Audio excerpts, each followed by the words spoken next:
loolu mënul nekk. Tu peux pas me dire que tous les juges sont à la solde de ce régime c'est pas vrai mënul nekk c'est-à-dire que yow da ngay am say suspicions parce que tu es un homme politique maintenant Mame Matar Gueye loolu waru ci sax dugg c'est pas son rôle moi je lui déconseille vraiment amicalement de ne pas entrer dans ces détails politiques jubale leen mooy lan nañ ko delloo mairie bi c'est pas à Ousmane Sonko de lui remettre la mairie c'est une décision de justice donc tey boo leen jubalee ban effet lay am amul benn effet que juboo nañu nuyoo nañu lekk nañ seen beñ a dugub ensemble et c'est terminé ça sert à quoi non rien du tout non il faut qu'on se dise la vérité ça sert absolument à rien parce que du tere bu subaa Barthélemy va s'opposer bu tere ki nga xam ne moo war a gouverner il va gouverner si Barthélemy n'est pas d'accord il va dire je ne suis pas d'accord si celui qui doit dérouler déroule même si ça plaît pas à Barthélemy il va dérouler et c'est le peuple qui jugera à la prochaine élection c'est ça qui est important mais moom na xamal lu mu war a wax gis nga apaiser le climat social moom foofu mooy angle de tir am c'est-à-dire que apaiser le climat social peut-être buy wax ak nguur gi wax leen nan lañ mën a def ba sénégalais yi nekk ci jàmm sénégalais yi am sécurité routière sécurité seen kër sécurité ci mbedd mi yooyu moom c'est des thèmes yoo xam ne Mame Matar Gueye war na ko mën a relever mais des questions crypto-personnelles entre benn opposant ak benn un homme au pouvoir nga ne non da nga leen di jubale bu ñu jubalee lekk bëgg bañ a dugub naan seen café et après ça ne règle pas le problème des Sénégalais Mame Matar Gueye bu amee par exemple une intermédiation à faire ne ko def dans de soulager li nga xam ne waaw de soulager et de concilier les Sénégalais loolu moo am solo c'est-à-dire que bu gisee ne fenn mi ngi yàqu comme ay déclarations yi ñu ci doon wax ci affaire waaso ay yoo xam ne par exemple mën naa yëkkati dënn ñu naan ñii kat dañ leen a xeex parce que waaso bii la et tout ça loolu bu jógee moom di arrondir les angles mais vraiment ça c'est son rôle on l'attend sur ce terrain-là mais bu fekkee ne nag taxaw ay hommes politiques vraiment man loolu xawma exactement lan la ci jublu bon mais je crois pas à l'efficacité d'un tel acte. Bon, je crois que Amadou Mbaye yaa Moussa par rapport à cette question bon yaakaar naa li doyen wax Thioune wax que loolu loolu laay wax aussi donc la politique comme disait Babacar Justin Ndiaye c'est le grand cimetière des amitiés mais c'est le grand berceau des retrouvailles bon ñoom ñaar àndoon man en quelque sorte dem nañ ba ci biir sur le plan politique ànd bi taxalikoo na mais question mairie bi moom ça c'est une question purement administrative judiciaire donc foofu moom négociation mënatu fa am maintenant leur réconciliation sur le plan politique je crois que loolu ça dépendra des choix des uns et des autres bu ñu demee ba sentir na ñoom ñaar libre à eux voilà war na noo mën a parce que aussi y a une question idéologique est-ce que idéologie bi nguur gi di doxal actuellement nii entraîné na en droite ligne ak idéologie bi nga xam ne ni Barthélémy Dias moom lay incarné tout ça c'est des interrogations qui se profilent à l'horizon maintenant on verra dans l'avenir est-ce que en tout cas cette tentative de réconciliation portera ses fruits. En politique les alliances et les mésalliances sont libre cours. Tout à fait.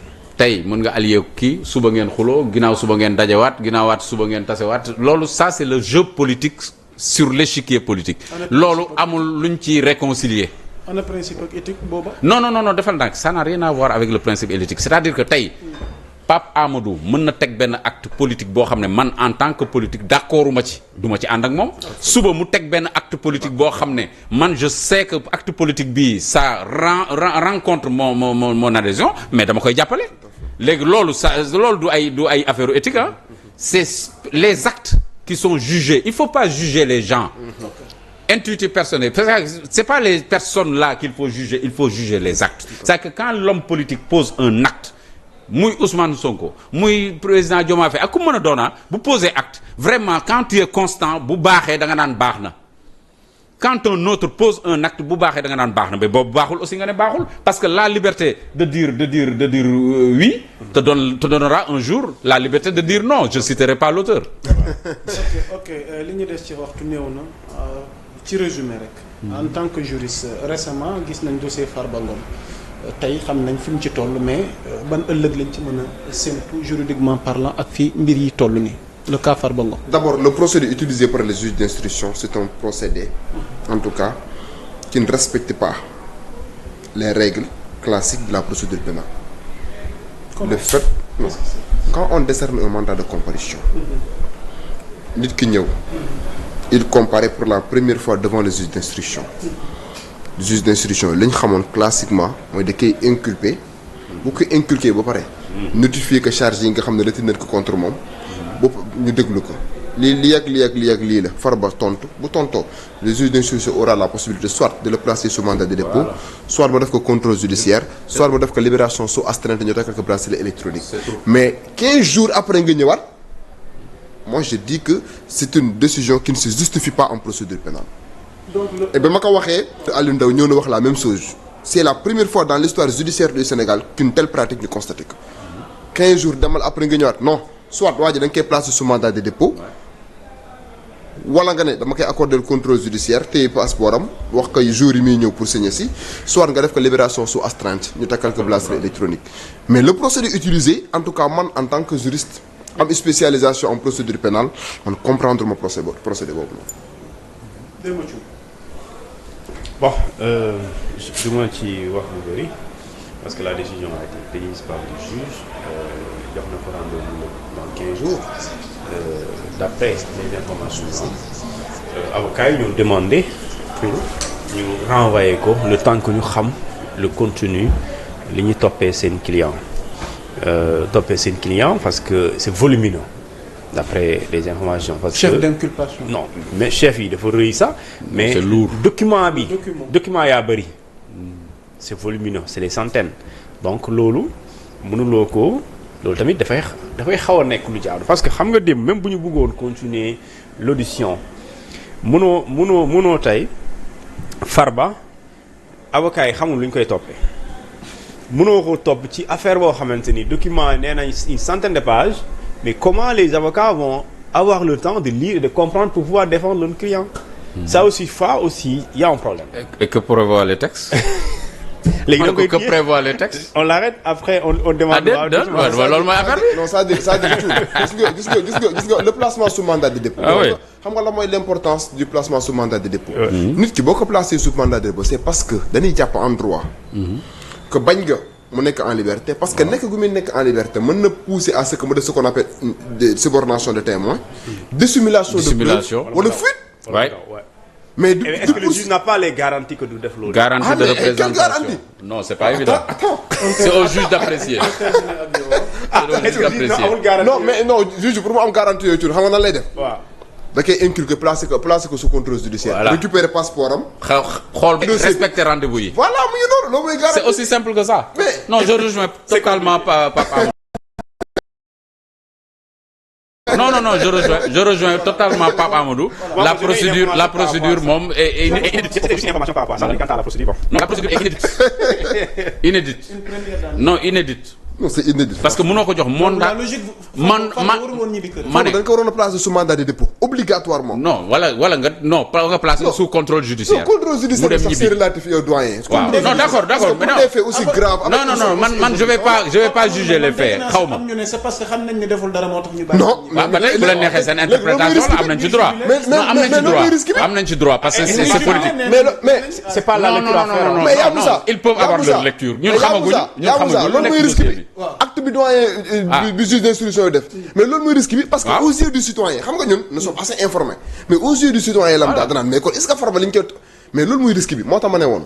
Farba dañ ko waroon a placer sous mandat de dépôt jox ay avocats am dossier bi ñu dem préparer ses lignes de défense bu ñuy introduire ay demande de liberté provisoire ñu introduire ay demande de liberté provisoire bu dee juge bi constaté na ne il a les garanties d'une bonne représentation en justice moom ay que liberté provisoire bu loolu emporté wu sa conviction mu subir sa détention provisoire mais loolu mooy la procédure normale. mais 15 jours non détention provisoire c'est pas obligatoire mën na ko def sous contrôle judiciaire aussi j'insiste là-dessus c'est-à-dire que moom il est trop radical mais c'est-à-dire que non contrôle judiciaire il faut pas l'écarter war naa mën a ne c'est-à-dire que mais li ma d'accord ak moom mooy yow placé woo ko sous mandat de dépôt joxoo ko dooroo ko contrôle judiciaire dem ne ko dans 15 jours tu reviens et tout ça c'est-à-dire que loolu mooy anachronisme bi c'est-à-dire que ça ne s'explique pas dans la procédure parce que yow mandat de comparution nga ko dóor mandat de comparution bi bu ñëwuloon dañ koy jëli. ok doyen. dañ koy jëli y a une contrainte bokkul ak convocation simple. man loolu laa expliqué bokkul ak convocation simple. dama